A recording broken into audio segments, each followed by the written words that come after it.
బంధం పేరు చెప్పి దగ్గరయ్యే వాళ్ళు మన ఎదుగుదల చూసి దూరమవుతారు. నువ్వు ఎదుగుతున్నప్పుడే ఎవరు నిజమైన వారో తెలుస్తుంది. బంధుత్వం రక్తంలో కాదు, హృదయంలో ఉండాలి. నిన్ను కిందకు లాగేవాళ్ళు ఎంత దగ్గరైనా వారిని దూరం పెట్టి ముందుకు నడవాలి. విజయం దాకా నిన్ను తక్కువగా చూసేవాళ్ళు విజయానంతరం మనవాడే అని గొప్పగా చెప్పుకుంటారు.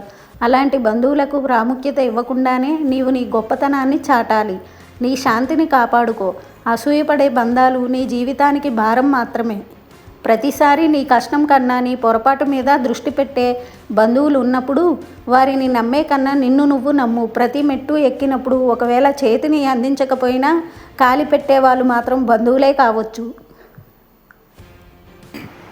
వాళ్ళు కించపరిచే మాటలు మాట్లాడతారు. నువ్వు వాటికి సమాధానం చెప్పకుండానే విజయాన్ని చూపించు. మాటలకు కాదు, ఫలితాలకు విలువ ఉన్న ఈ ప్రపంచంలో నీ విజయమే నీ గొప్ప కౌంటర్.